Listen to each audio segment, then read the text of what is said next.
Maxed Out Man, helping you become the man you were made to be. Hey guys, it's Kevin Davis from the Maxed Out Man podcast. It's episode number 26. I'm here with Kristofer Cowles from the wholly owned and operated, I don't know if you call it a company, organization, and manhusbanddad.com. He has got tons of stuff going on, speaker, influencer, I guess we could call him, and, kind of lay minister, if you want to say that too, but I'll let him fill in the gaps. I appreciate you being here, Kristofer. Thanks for joining me. Sure, Kevin, I appreciate it. Wholly owned and operated is it's a registered 501c3. Give the IRS their pound of flesh. And that was a learning curve. I'll tell you what, doing that. But so it is incorporated so that everything's above board, I guess. Yeah. Right. So that's where I hail from, if you will. Yeah. So tell me a little bit more about that. Tell me what, because I was reading your bio and it looks like you've, kind of started in one way and then that was absorbed by by the official 503c. So just kind of give me that whole backstory and what you've got going on. Absolutely. Sure. So, Man, Husband, Dad really came about, 2023, right? So about 10 years ago. And you're probably familiar with, Thoreau and his most men lead lives of quiet desperation and that sort of stuff. And I was, 40 something and had was kind of in that place. I'd been a stay-at-home dad at that point for about 5 years, and we can get into how that all came about. But I was really kind of trying to figure me out, while raising 3 boys, and the first thing a man thinks of is, well, if I don't have it together, what am I teaching them, and so I had, I'd always been a reader. I've always been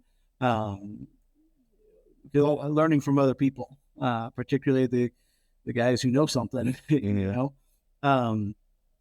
and I had found a spiritual director at that time who I went and saw, and he was putting on a retreat. He's a Franciscan friar. So think Friar Tuck, only slimmer, we've been maybe without the little circle haircut, or did he? That's correct. He's not I forget what those are called, but yes, he doesn't have that, half the time I see him in street clothes. So so I went on a retreat, and he had been all over the world, and has written several books. And I'll tell you, his name is Father Albert Hass, and he's just a great guy. And he, in his presentations and stuff, was talking about when he was a first-year novitiate, figuring out should he be a friar or not. He decided that he wasn't going to be, so he went to the superior and said, I'm not a Saint Francis. I'm not commune with the animals, build my church. I'm just not that guy. And the superior said, well, that's great, Albert, because God already has a Francis. He needs an Albert, and I realized, because, I was a motivational speaker when I was 23 years old. And this was almost 20 years later that I've gone through this retreat, because I had wanted to be real famous. I was going to be the next Zig Ziglar. Oh, okay. Great guys, Brian Tracy, Robbins, all these guys, but here I was 20 years after being a motivational speaker, a paid one in college, wondering, well, what, So, you have your time during the retreat to go, think. And so I did. And I wrote down all these things I was, and entrepreneur, speaker. I even put down, the big things, liar, all these things that I could identify myself as, and took up 2-3 pages of my journal. And in there, I also put man, husband, and dad. And I'm looking at all these things, and I wrote my name down at the bottom of it. And I realized God was telling me, Kristofer, I've got all these. I've got entrepreneurs. I've got liars. I've got Zig Ziglars. What I need is a Kristofer Cowles. And I crossed out all the things that everybody else was, and the things that were left was a man, a husband, and dad. I did not like that answer because I wanted to be all this stuff, and then I realized I needed to be a man first, and so I started exploring these things, and since then have essentially been teaching myself and my boys things that I had been probably teaching in the without really knowing it, I guess, teaching them that you have to be a man before you can be anything else. You have to be a man before you're a husband, or if God calls you to a different vocation, a priest, a brother, a single guy, whatever.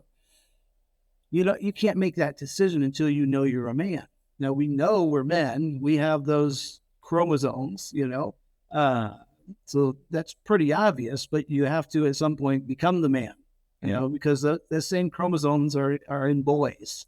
There's a difference. So you can't have a manly vocation as a husband or a dad or anything unless you're a man first. So kind of just discovering that was a big deal. And I was raised by a man, and I used there's a man capital M and there's a man small M. Okay.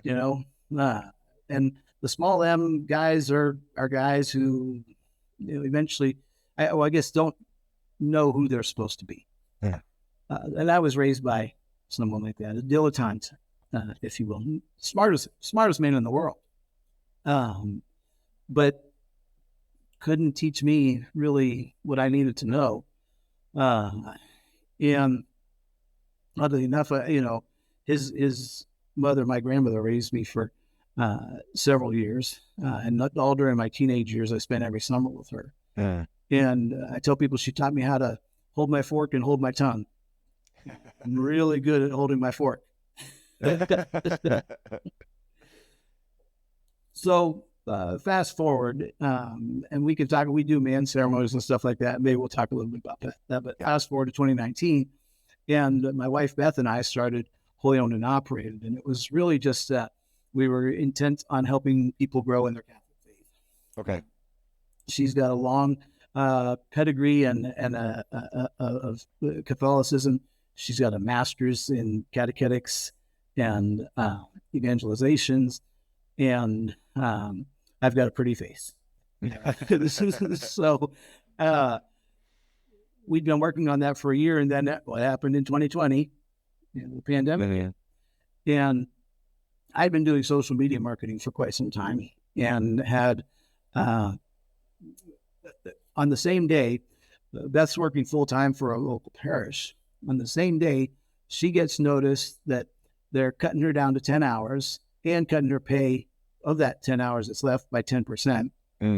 And my clients all say that they're going to take stuff in-house.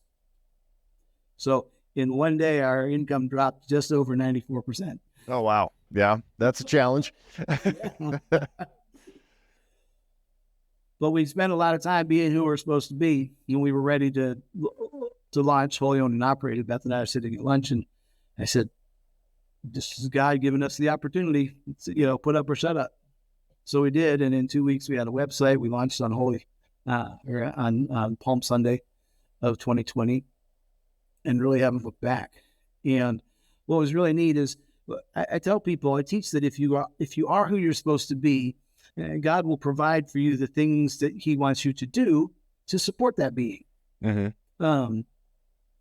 And within 6 weeks of starting Wholly Owned and Operated, we had about $7,500 in donations, just to do everything from the incorporating to putting food on the table. And it was a great lesson. We've had those little lessons along the way, but it was a great lesson in affirming that, the being is first, the doing comes later. And in the bio, for instance, that I sent you, notice it doesn't say that Kristofer is a business owner. Kristofer has run 12 businesses, in the last 30 years. It says he's a man, husband, dad. And when I introduce myself at cocktail parties, well, here in Texas, it's brisket parties, I guess. And if a warm Miller Lite is a cocktail, and I tell people that I don't do IB. I said I'm a man, I'm a husband, and I'm a dad, and I do whatever the Lord provides for me to do to support that. It's a simple equation that took me about 44 years to figure out, I guess. Yeah.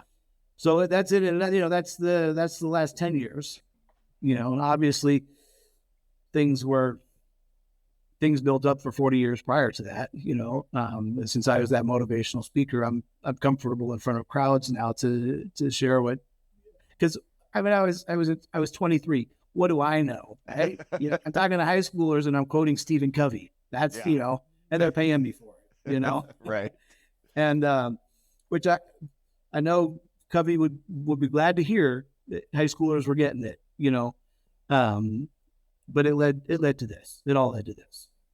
That's great. And I should point out that it's Wholly Owned and Operated, HOLY, not WHOLLY, I guess is how you spell it. That Holy. I had one of those companies was a computer services and web hosting and web design company that I had for 16 years. And I knew right away that if we're going to have the HOLY, we should also have the WHOLLY. Mm-hmm. So when people hear it and they decide to type that in, they'll still come to us. Yeah, I've owned a web development company since '98. So and we don't do a ton with it anymore. But yeah, I have way too many domains that I always think, well, I'll just pick that up, and then $15 a year, $20 a year, and all of a sudden you're like, do I really need this domain? But no, those definitely are super important. So you're using your motivational speaker background now, I assume, or you continuing to do group organization, group speaking and that kind of stuff? Sure. We do retreats. We're a tag team, Beth and I. We have a podcast that we do. It comes out every Thursday. We're starting our 4th year. It's called On the Road to Perfection.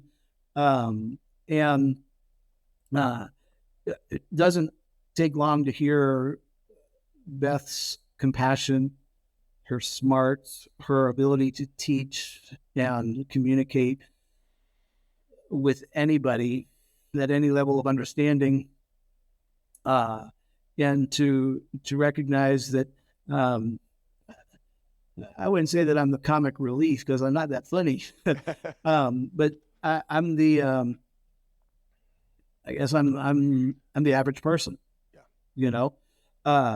so we have a good back and forth just talking about life, living our faith in this world, while trying not to be of it, and even some secular things. We don't pay a lot of attention to the news, so we don't cover a lot of that because I'm not going to be judged at the end of my life on if I know Cal Ripken's box scores. Yeah. Well, yeah. I mean, so you've been married just 1 year shy of us. I got married in '95. You got married in '96, and I try to be my wife's hype man. as they, in the rap world. Finish the last word of the rhyme. Yeah, Okay. yeah. You try to be the hype man, and your kids, I would guess. How old are your boys then? 23. Yeah, 23, 18, and 16. Okay, so you're still in the thick of it with the teenagers. My girls are 25, just turned 25 and 23. So we're kind of in that awesome empty nesters thing. We got a great plan for that. Yeah, I don't really understand the huge trepidation or lamentation of the lamenting of when the kids are out of the house. I mean, I love my children, but I love them from afar. Yeah, no, I get that. My wife and I just went camping last week, and the 16-year-old went to Boys State, and the 18-year-old was a counselor at Boys State. And our 23-year-old has an internship with in the Defense Department, and so he held down the fort at the house, giving him kind of a sense, because he's going to start working for them in January, giving him a sense of the house on my own, that sort of stuff. The other two are taken care of, and Beth and I go and disconnect. We went to a state park, identified 31 different bird species, and we have a plan for an RV in about 15 months. And the youngest, he skipped a grade in school, so he's going to graduate a year early, and so he's going to spend a year with us on the road. Which for him is great. He's going to see a lot of this country and learn a lot, about it, boots on the ground. And we're gonna change our backyard whenever we want.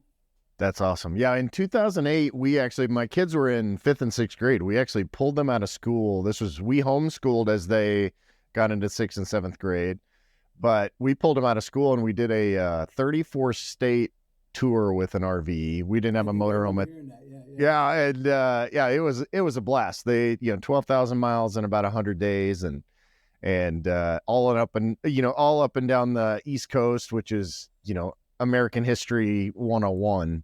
From absolutely, sure. Colonial Williamsburg and Washington D.C. up through Boston and Boston, Concord, Lexington, all that. All that stuff. So that's a great plan. I think you'll really enjoy it. We have a motorhome now. I would love to do it again with just my bride, but we haven't done that as of yet. So let's go back to your kind of, it's funny that you say that, capital M versus little m. My daughter is hard of hearing. She's half deaf. So she's what they call single-sided deaf. And it's funny because in that community, which most people don't actually know, there are big D deaf and little D deaf. And it's kind of like this rite of passage. And there's this kind of way to get to be able to call yourself big D deaf. And there's like these requirements and all that stuff. So it made me think of that. Walk me through the difference and kind of what you're teaching on, and honestly, just the way that we're defining how to be a man and the way that you taught your boys to do that. Well, it's interesting because I'm half blind. Okay. This eye isn't winking at you. It's not closed or anything like that. On purpose. I lost my sight about 20 years ago.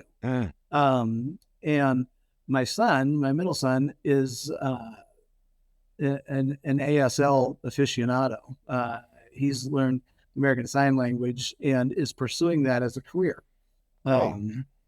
It's a stepping stone career because he wants to, be in real estate and, own the world, So we've learned a lot about that culture as well. And it's interesting. I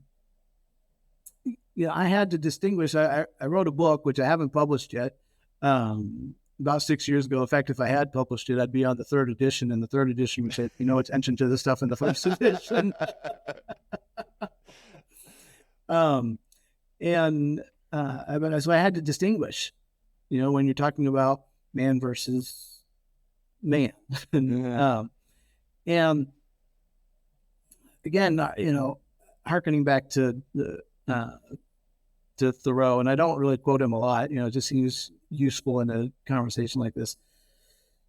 Um, yeah, I think of my father, for instance, as I mentioned, a smart man. But I learned from somebody. I was in Amway back in the 90s Oh yeah. and did fairly well at it. In fact, I became 1,000 pin the last day Amway was Amway before it became Quick Start. I was very proud of it. Oh wow. And wasn't just me, of course, it was my wife as well, but I remember sitting down with an upline emerald who's a good guy, and I told him about, my father, the divorce, the alcoholism, there's some abuse in there, there's, the it's a story. And I told him that story.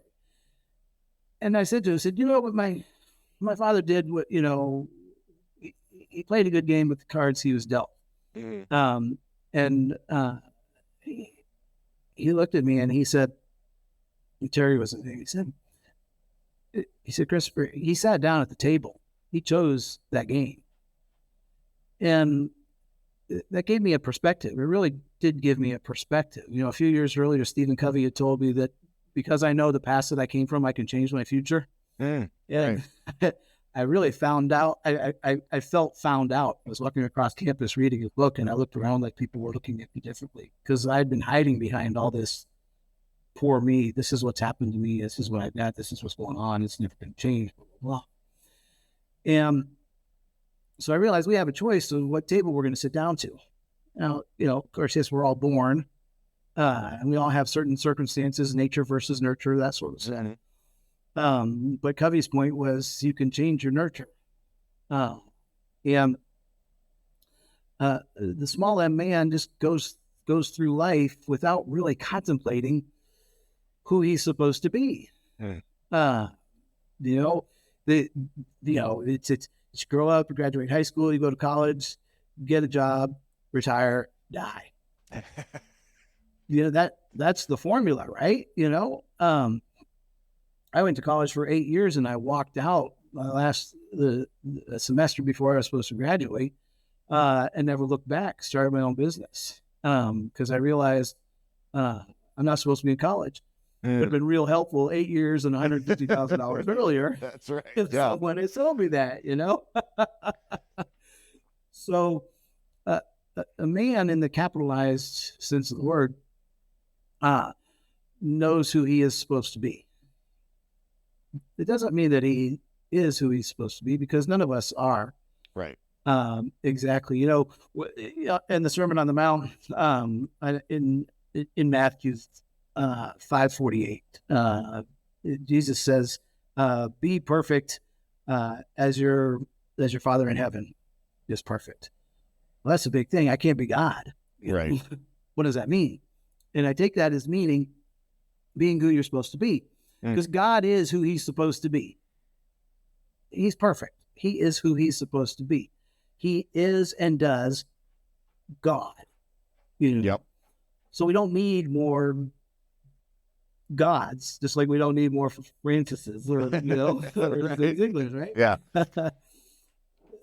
We are here in this unique time, in this unique place, as unique individuals for a purpose, for a reason.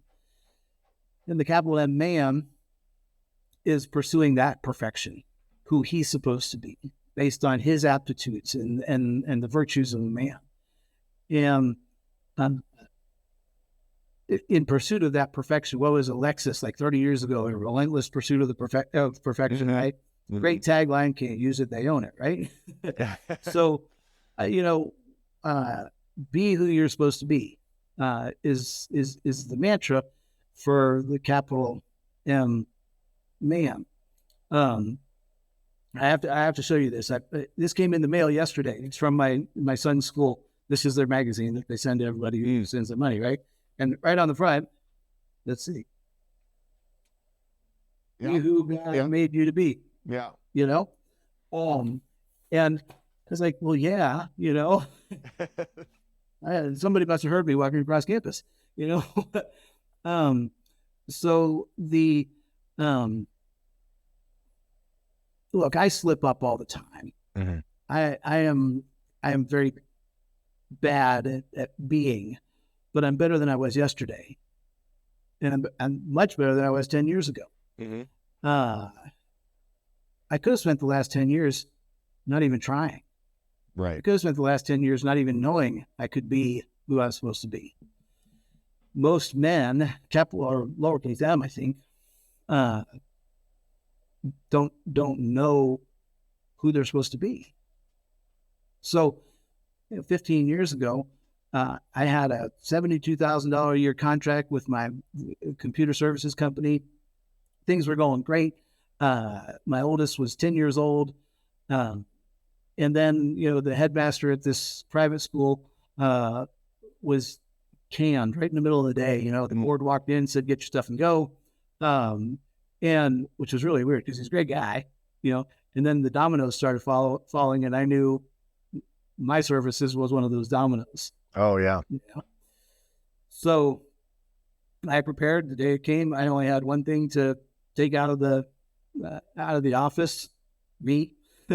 And I went to Beth and they said, "Now what?"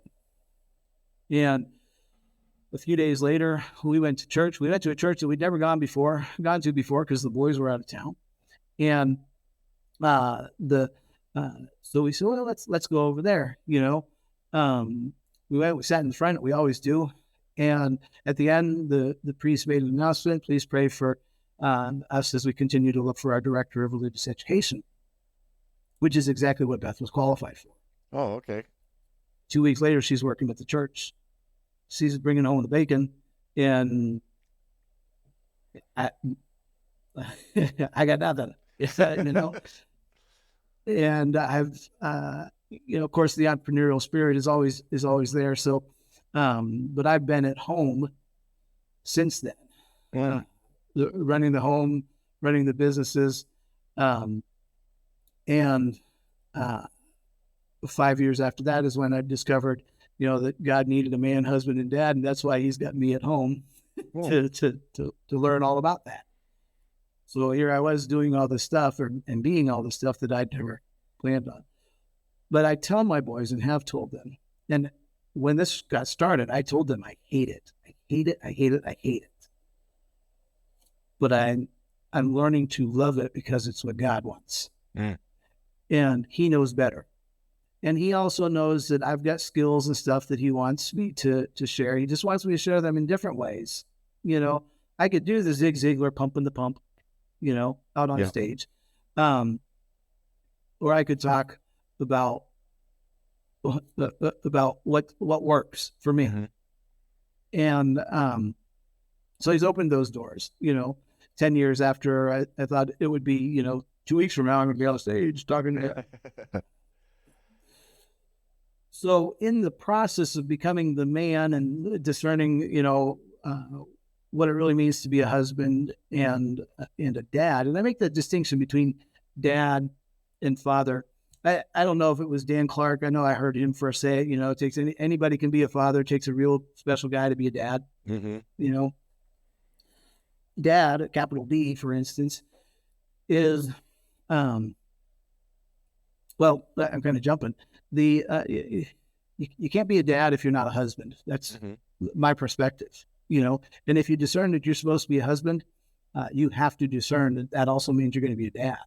Whether you're going to be a dad to your own children, biologically, or adopted children, or children in the neighborhood, there is a certain responsibility that we have. Growing up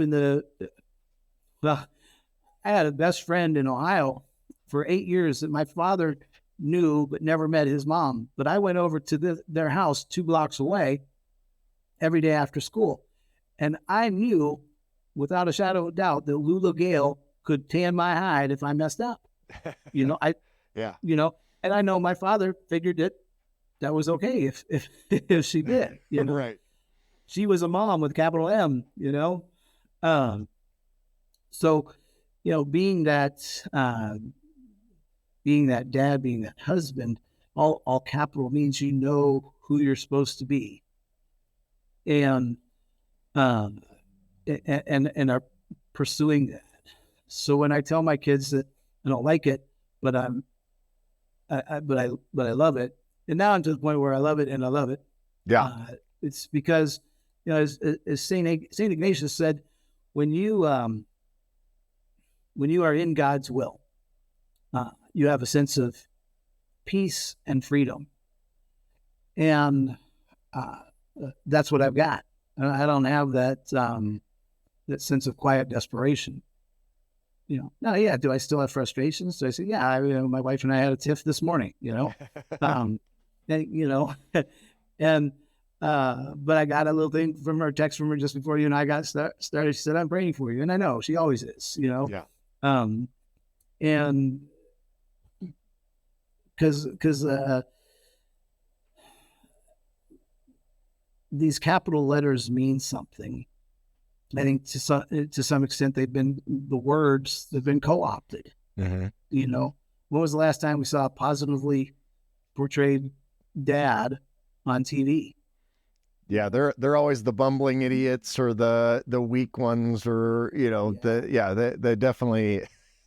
There's not a lot of respect there, at least from the Hollywood standpoint of a dad, for sure. They've all become Barney Fifes and Al Bundys instead of Andy Griffiths. Yep. So men get this sense that they are worthless by the media that portrays them as such. And so they don't have to be worthwhile husbands and dads. And in fact, if they put their head above the crowd, they're going to get hit with a tomato. Yeah. And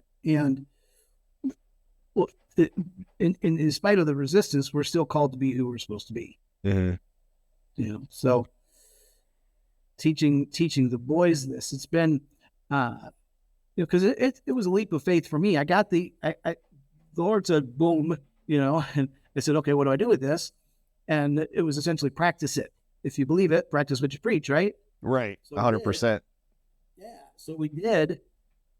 And the real big turnaround in our, not in our family, but in realizing that this really is the deal. My oldest son graduated from high school, and during that time was doing the college, looking at colleges and stuff like that. But we talked about, until you're a man, we can't determine what you're supposed to do. Well, he became a man. We have a man ceremony. We really recognize that, because how many men are actually told you're a man by their own dad? Right. And he's the only person who can tell them. So my son wanted to go to, all his life, he wanted to go to Texas A&M University. We live in the shadow of Texas A&M.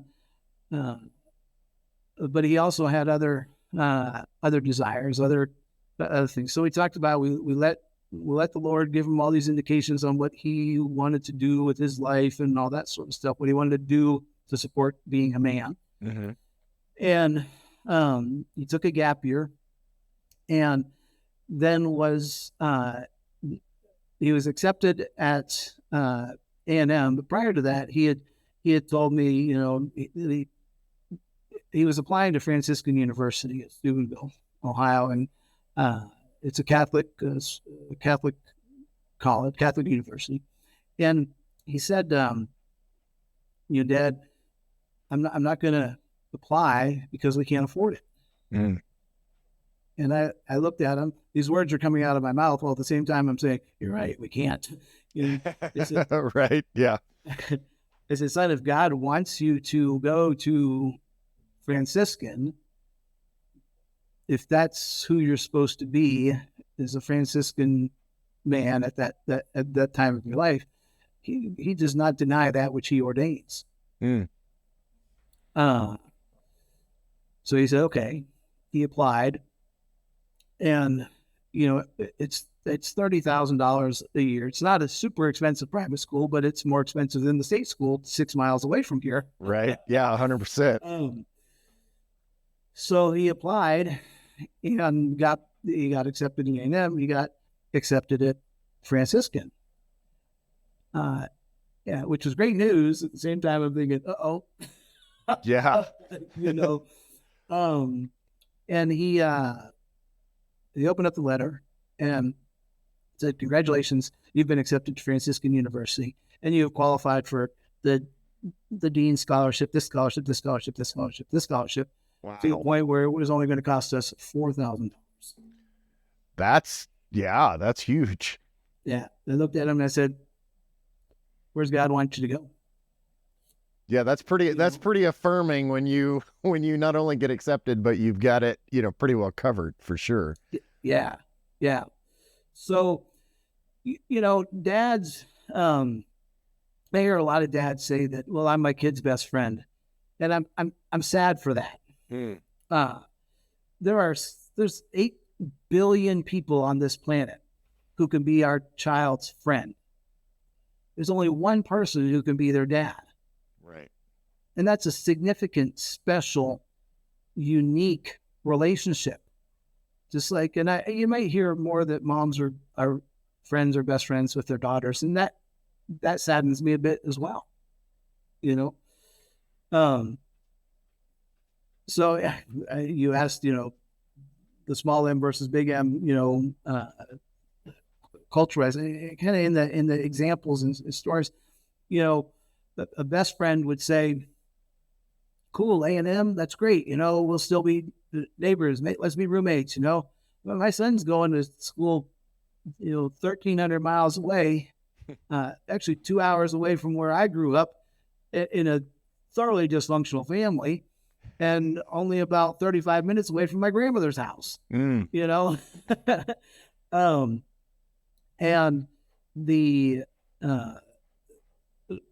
best friend wouldn't say, sure, dude, move halfway across the country, it'll be great, but the best friend will then say, hey, that's cool, Franciscan, and it's pretty much paid for. That's awesome, but he's not the one who's going to necessarily guide him right to the godly decision, or what happens when guys get together, Yeah, I could tell stories, right? Yeah.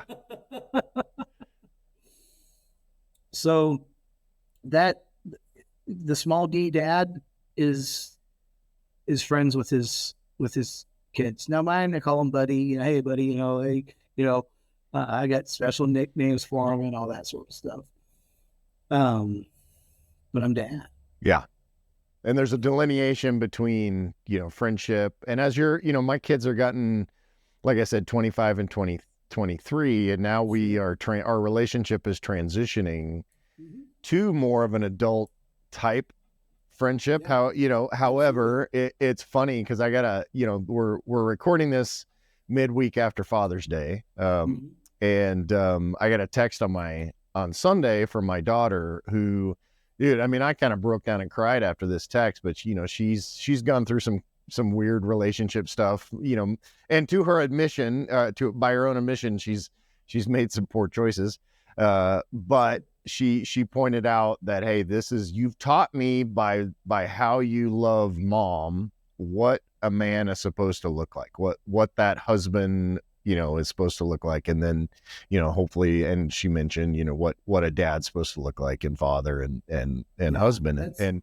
And that's where the teaching component still exists. And that will always be there, that's a difference between the small D dad who's just like, yeah, go do whatever you want, have as many boyfriends as you need to have. And right, don't, yeah. Because I've flat out told her, and she doesn't, they're adults, right? Like they have to make their own decisions, but I flat out said, this is not the right one. This is a bad idea. Usually it's as a result of her asking me that question and then completely ignoring my advice until it finally dawns on her, 2 years later, unfortunately, that I was right. Yeah. But yeah, there's definitely a delineation. I love that whole concept of big D, little d, big H, little h, big M, little m, because there's even when you're writing, that's called title case, right? Like that's there's a title versus which the title comes, there's a nobility associated with it. There's, with all the rights and privileges, here's your title with all the rights and privileges that come with it, whatever that, when they knight someone or when they give you a degree or, all of those things. With a title comes rights, privileges and responsibilities versus just, just as this is kind of my thing, right? Like I'm just a man or I'm just a dad, all little d. And nothing's going to change the fact that you have 30 years on your daughters. Right. And oddly enough, you've lived with them as long as they've lived with them, Right. So you have perspective. And I've told my boys, look, you'll get older and you may ask for my opinion, you may not. I'm still going to give it. You don't have to follow it, but I've got you on experience. And part of my responsibility is to be your dad. Mm-hmm. It doesn't, and my father said that as soon as you're 18, he's done. And he lived by that mantra, So that's very foreign to me. Mm-hmm. Because I just can't turn it off. My oldest, Saturday, I guess. No, it must have been Sunday, or maybe, I don't know, getting older. A few days ago. Yeah, and said, I'd kissed Beth, and we're very affectionate. I got no problem kissing my wife and telling her I love her, and we send little things on text, and, we just say love to each other. Mm-hmm. It means, right. And he said, I'm just really glad that you and Mom are affectionate with each other, because I just don't see that. And I don't, and it lets me know that everything's okay. And it helps me to know who I'm, looking for, Mm-hmm. Similar to the text that you got, Mm-hmm. Those are golden. When we grow up, we all say, when our parents do something or invoke some punishment or something like that, we say, well, I'm not going to treat my kids like that, And I've had to make those actual decisions not to do things the way I was raised. And there have been times when, it's been an actual aha moment, if you will, that this is my opportunity where God's saying, okay, you said you're going to change things. Because I'm a transitional parent. My parents got divorced, so I didn't have a set of grandparents for most of my life. Mm. And I certainly didn't have a mother.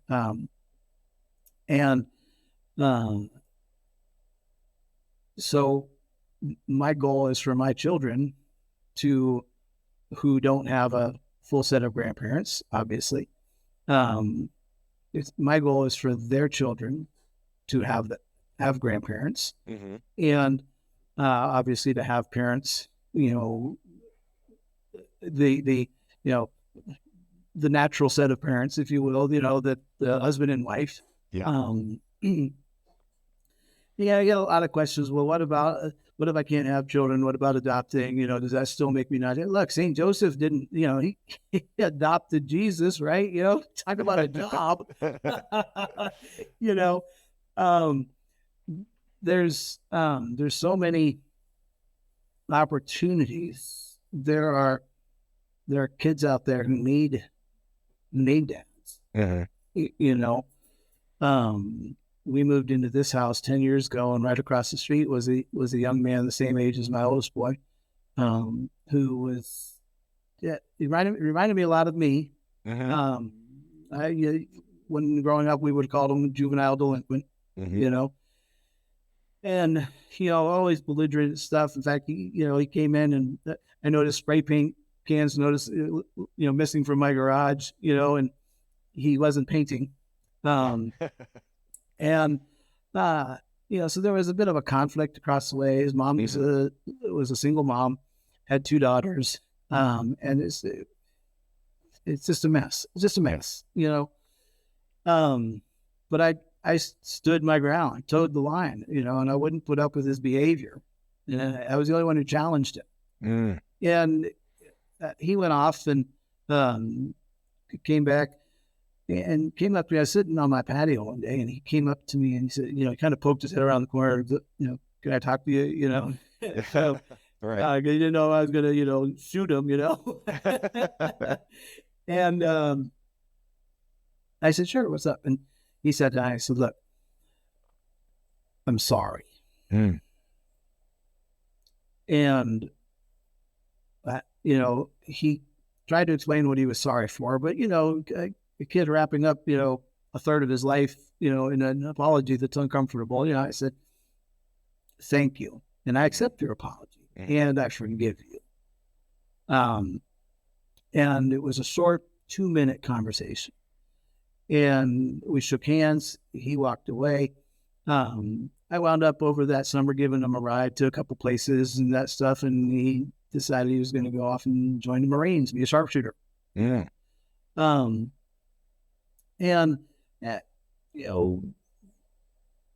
things changed. He wound up not, but I could have just ignored him for those 6-7 years that he was here.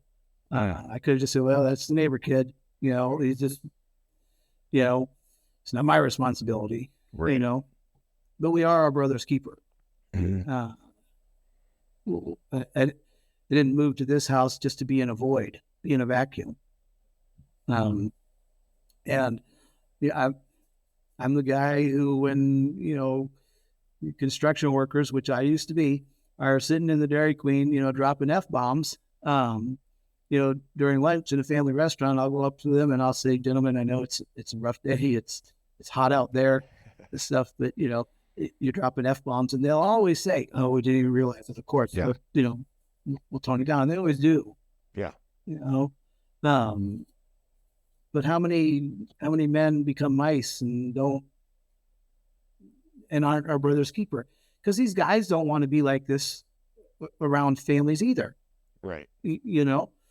Sure, we all have a good time when, again, you put a bunch of boys together, put a bunch of guys together. They're going to be sitting on the patio, outdoing each other, right? Right. But the small M has taken over, and it is a title, it is a responsibility, it's a duty, and it's an honor. Mm-hmm. It's an honor to be called, to be a man, to be a husband, to be a dad, to be a priest, to be. It's an honor to be called who you are supposed to be. We all have that honor waiting for us. Mm-hmm. And that discernment takes a while. We got to be quiet. God doesn't shout. He's in the whisper. And that took a lot of doing for me. Stopping to open my mouth. Not opening my mouth anymore.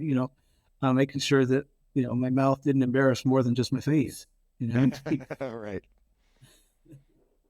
Yeah, it's definitely there's a responsibility that comes with that. And I think that's something that we've lost over time in our own society with, whether it's, fear of quote unquote persecution, which is, a word that is used now that has no meaning versus what it actually means, in our Western society. But, that responsibility of teaching boys, especially younger boys, younger men, just those little nuggets that you can give. I was talking to a buddy of mine. He's got a young daughter who's probably 10, and he was talking about teaching her about men in that context and talking about dating and all that. And Dennis Rainey put out a book. Oh, it's probably 15, 20 years ago, but it was called, Interviewing My Daughter's Dates. Oh, yeah. And the whole premise of this was not intimidation, not, shotgun on the wall, all of that stuff. But it was teaching young men how to be men in context of wanting to date my daughter and building those relationships. And those kind of relationships, if you've got a daughter, are, great. If you've got sons, obviously that's direct. If you've got your son's friends, not all those friends are going to have fatherly influences like you were talking about. That's right. And so that gives us, my friend does Big Brothers Big Sisters, he's a big brother. That's a formal way to do it. but really just what you're talking about, how can you be influence into other, boys' lives? When we go to church or like even out in public, if there's a little kid little boys, especially, God gave me girls for a reason. I would have really struggled to raise boys because I was one, I am one, and I was it was just a good fit for me to have girls. Well, it's the same reason I got boys, you didn't get girls. Yeah, so it's we're kind of designed in that way, but to use that, like, I will correct boys in public. I'm like, hey man, knock it off. You're not. This is, and I've had people that appreciate that, and have people that don't always appreciate that. But it is a responsibility to get, and we've talked about this with other guests, that this, I can't imagine being a young man in today's society. First of all, they don't even know how to, like, the media's, they're trying to redefine even what that means. So like, they don't know who they are. They're the worst of the worst. They're the dumb, bungling people. Like, it's just a difficult place to be. So for those of us, especially that are kind of my target audience with Maxed Out Man, which is, 40 plus, these guys that are kind of, have a little more experience and all that, it's kind of our responsibility to push that forward and to help these kids. And I'm that 40 plus demographic. When I stumbled upon, finally woke up to, whatever, saw this idea, philosophy, whatever you might call it. Yeah, I tell my sons that if I ever see them going on a date and not opening the door for the girl, I'm going to go out to the car and tell him to drive you home, because he's not the guy for you. Yeah. I open the door for my wife. My sons do. We behave that way in public. It's not a show. It's who we are. Mm-hmm. And that, when there's that behavior like you were talking about, I don't know how many times I've been walking around in the grocery store and little kids pestering his mom, and I either I'm talking to him or I'm right at his eye level or whatever. I say, "Is that your mama?" He says, "Yes." "Don't talk to her that way." "Okay." Yeah. And you see this look of, "Well, thank you." Well, she might be struggling with 2 or 3 others, Right. And I've got a friend. He's just turned 87, retired colonel in the Army. He used to jump out of airplanes, and I've seen him do this, and I learned it from him. Little kids get out into the aisle in church, and they'll run down the aisle. Well, he just leans out and he snaps his fingers, points at them, and does that. And they look at him, and I mean, it's like that little truck in Star Wars, when Chewbacca was, right? Yeah. It takes off, and we have that responsibility. If we don't teach our own children, then we don't have any credibility, outside. And it reminds me of a speech that Rich DeVos did. And he was one of the founders of Amway. And this speech was called "Selling America," and it was given in 1967, I think, to a bunch of junior achievement kids in Canada. And these are junior high schoolers, right? And he gets on the stage, and there's 1,000 plus there, and he says, "How many of you want to change the world?" And they're all, yeah. "How many of y'all want to make a difference?" Yeah. "How many of y'all want to clean up the world and make everything better?" And he said, yeah. He said, "Okay, let me ask you a question." And he said, "Is your room clean?" And it's just a silence. Of course, the laughter, but then the silence. And he said, "Think about it. How can you fix the world if you don't have your own life fixed? If you can't clean up your own room, how can you clean up the world?" Yeah. And it's simple. We're all hypocrites to some point, right? Yeah, 100%. Yeah, definitely. We splinter in your eye, beam in mine. It's very easy to criticize someone else, or to even say, "Well, don't treat me that way," even though I'm treating you the same way. It's all by example. I can't fix the world. I can't really do anything for 8 billion people, except give them 3 men. Mm-hmm. And if those men become husbands and dads, or if they become single leaders or priests or deacons, brother, whatever, my purpose, our first purpose as dads, if you will, is to love their mother, Mm-hmm. and to raise them to be men, and to tell them when they are men. Mm-hmm. My father never did that, and it took some soul searching for me to realize that I am a man. After a lot of note taking, I used to follow my father-in-law, my future father-in-law, around with a notepad, taking notes on how he was doing it. Wow. Yeah. But it wasn't really until after I, started the man, husband, dad stuff that I realized that I wasn't. Yeah. And that even though I hadn't been told that, I was affirmed by other men in my community. It's very difficult. It's difficult for a single mom to do that for her boys. Just as difficult as it would be for me to raise daughters on my own. Mm-hmm. Because I'm not one.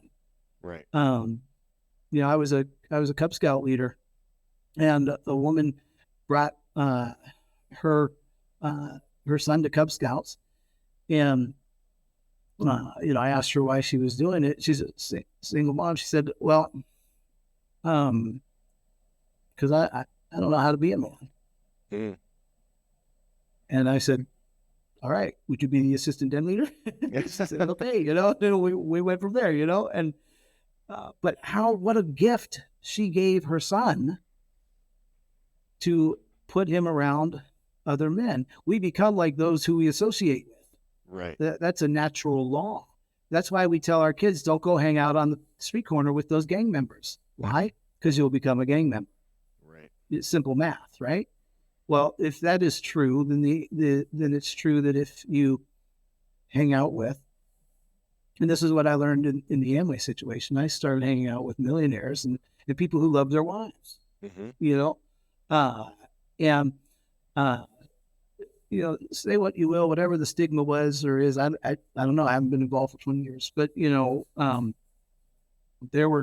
I learned from good people, Mm-hmm. and they made me read a new book every month, and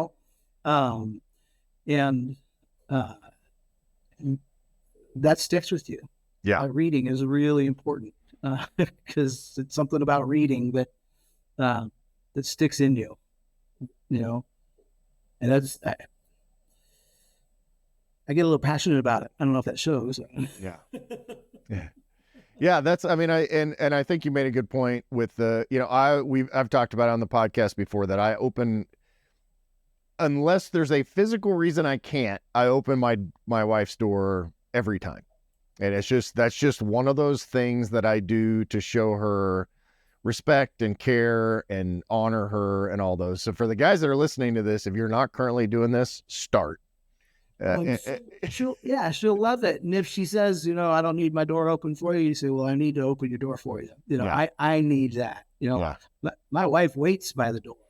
Yeah, mine too most of the time. So yeah, and my wife is like yours, kind of. I call her a badass because she's a cake decorator, welder, off-road racer. She does all this crazy stuff, but she still allows me to open my door. So so that's part of being a husband, and that capital H husband. My kids, I always use the Bill Cosby, who's kind of on the outs now, but he had a great line that that doesn't make his truth. He has truth. Yeah, and he had this great line where it said, "Hey, don't mess with me. I'll make two more just like you." That's right. To his kids. At the end of this world, I can take you out. That's right. And my kids, I used to joke and tell my kids that, but they knew that mom always came first. Like that's, that, and that relationship is what built the rest of our family. And so, hey, I think this has been awesome. I think you've really offered a lot of insight, and I just love the concept of man, husband, dad.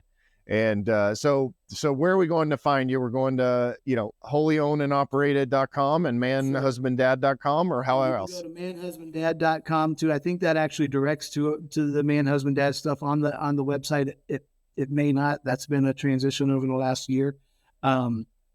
and it was a big site that we're moving over to this other big site. Yeah. I say we, who's the tech guy? Yeah. You. Yeah. So wholly owned and operated. That's HOLY owned and operated, .com. And I can be emailed at my first name, in front of all that, Kristofer. And I think they'll see on the video or something that, my name's spelled differently. Yeah. I'll put those in the show notes and all that too. Yeah. This has been great. I really love what you're doing. You had your neighbor, 90 plus years old, on, and like my 87-year-old friend, when his name is Kevin, as a matter of fact, when he and I, we have breakfast once a month. And when he talks, I got nothing. Yeah. I got nothing to offer this guy. Everything he says is wisdom, even if it isn't, what do I have to offer to him? You've got, your 90-year-old neighbor, who's twice as old as, the demographic that you're shooting for,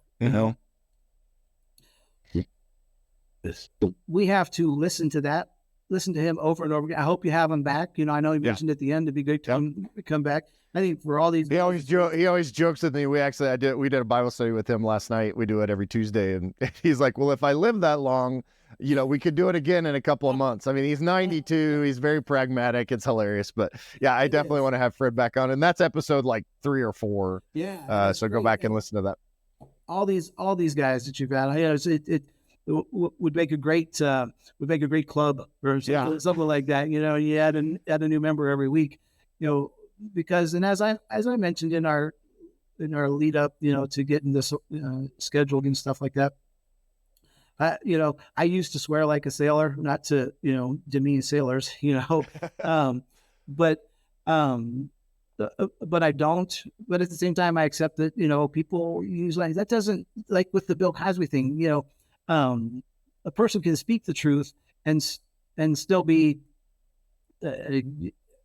anything, anything good or bad. Truth is truth with the capital T, Right. And so I imagine these group of guys that you've got, on your episodes, sitting around smoking a cigar, having some good whiskey, and there's where you change the world. Yeah. It's 3 boys at a time. It's a couple girls at a time. It's, one-on-one, and however many people are listening to this, but men being men and standing up and saying, this is what a man is. And that's what you've had on all your episodes. You've had men, listening to them, I've gotten the sense that they are who they're supposed to be. Mm-hmm. Yeah. And none of them are faking it till they make it, Now, sometimes you got it, sure. But they are who they're supposed to be. They're very real, very authentic. And you can tell a man who he's supposed to be because you can depend on him. Yeah. Yeah. Because and that's what you've got and what you're creating here. I think it's a great thing that you're doing. Thanks. Yeah, it's been really interesting. It's been fun, and to be able to build these friendships around the world and continue to just kind of grow this. And it's funny because the tagline for Maxed Out Man is helping you become the man you were made to be. Right. That's it. Intrigued me, and that's one of the things that we really are striving for is to, you don't have to be perfect, just like you're talking about. You're on that road. You're trying to become who you were made to be. You're trying to figure out who that is, right? Like that's the challenge. So I really appreciate you coming on board, and look forward to future conversations and growing relationship and all that. So give our best to Beth, and sounds like she's an awesome woman as well. She is. She asked me to marry her, and I jumped at the opportunity. I get it. All right, Kristofer, thanks so much. Thanks, Kevin. God bless you. You too. If you're looking to really maximize your life and become the man you were made to be, head over to maxedoutman.com and get your journey started today.